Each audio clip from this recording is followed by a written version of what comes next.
Welcome to another Bowtie Tuesday. It is my pleasure to be joined with Ian Gray from Carnegie Mellon, who's doing some really interesting work, especially applying different types of data to their buildings to actually help save real energy dollars, things that affect your OpEx budget that, from our perspective, are the low-hanging fruits that you can go capture. And so we're here to see what actually is CMU doing, how did they get there, and a little of the backstory from what I think is a super cool background, which is Carnegie Mellon was the first university to have enterprise Wi-Fi across their campus.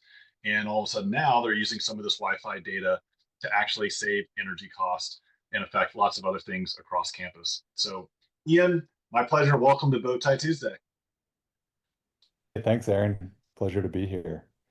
Awesome. And so you're a retro commissioning manager. Maybe you can tell us a little bit about what your main job at CMU is, or where you focus, and just a little bit about CMU if people are less familiar with where you're located and size and these things. Of course, yeah. Carnegie Mellon is in Pittsburgh, so we're neighbors with University of Pittsburgh, or Pitt. You probably have all heard of that school. CMU, we're really well known for our computer science school, but we have a very diverse student body because we also have a really great fine arts and drama program. So we produce a lot of artists and actors as well as our nerdy computer science and engineering students. So I'm a retro commissioning manager. So you may have heard of a commissioning manager, the bridge between the construction team and the owner operators.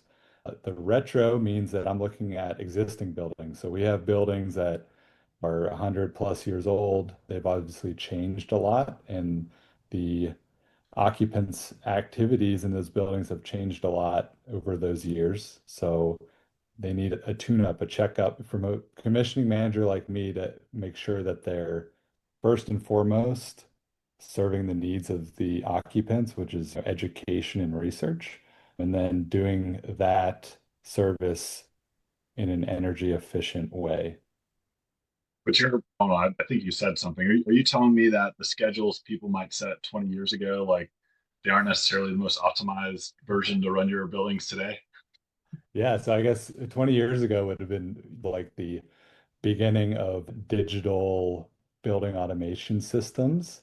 Yeah, and scheduling was probably not a big thought back then. But yeah, so we historically have run our buildings with an occupied and unoccupied schedules in a very conservative way because we want to make sure that people are comfortable when they're coming in early in the morning and that they're staying late at night.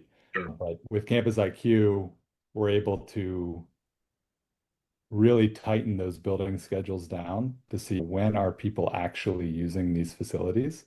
And sometimes it really doesn't match up with what we had assumed, and we find that we can claw back a few hours a day at these buildings that we can put them in unoccupied mode, and even more on the weekends. Obviously, there's a big change on weekends with our academic buildings. So tell us a little bit about that, right? So you have whatever the schedule that was set up, and so then you're trying to use some of this data to see when are people in here. How many buildings are you currently like actually applying this to, and then where are you finding like the edges are the wins, and like how are you measuring that? Is that hours at different set points, or is it dollars, or like just maybe take us through that process? Yeah, of course. So we have Campus IQ. Our pilot was sold on HVAC savings, and we have 5 buildings right now. A few of those buildings are newer, so we have greater control in what we can do to the mechanical systems. So the air handlers, the little terminal units that serve each individual zone. And with that fine control, I could say like on average, a building that is occupied might be using around 200 kilowatts of electricity. When it's unoccupied, you can basically cut that in half. So Mm. that 100 kilowatts of electricity, that's 100 kilowatts every hour that you get back. So 100 kilowatt hours per hour that you're able to put it in unoccupied mode.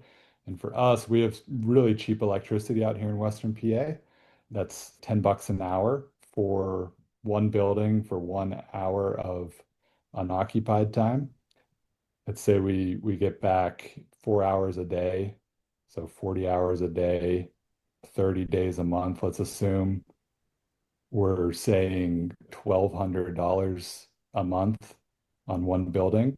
Look over the course of a year, you're talking $15,000 for one building just from clawing back a few hours per day of unoccupied time. And that's on Western cheap electricity rates. Sure. If you're talking on the East Coast where electricity rates are three times that, you could be saving 50,000 plus per average sized academic building. So are you seeing where it's like maybe the building was in occupied mode too early or too late? And then how do we actually match that up against when people are really here? And that's basically the low hanging fruit you're able to capture. Absolutely. Yeah.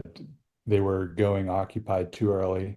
So we were assuming that people were coming in and using the space earlier than they actually were. And we're able to look over the course of a semester what the typical concurrent users are for each hour. And we're able to set a threshold and say, hey, at this point, we should say that the building is occupied. You're always going to have some people in a building. Some people, stay through the night or babysitting a lab experiment. You have custodial staff as well, Sure. but you don't need the entire building to be occupied to serve the needs of those people. Gotcha. Awesome. Well, that makes sense. Tell me about what's kind of next for you guys and thinking about what you've been able to apply and start getting savings and where does it go from here from an operational standpoint or like what's the next step that's maybe exciting that you're looking forward to?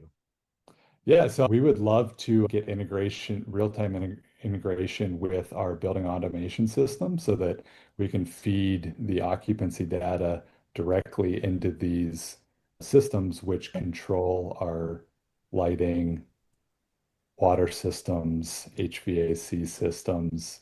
There's a huge use for this data outside of my focus in facilities when we think about the registrar, how efficiently are they scheduling their classes compared to our classrooms on campus that are scheduled by departments?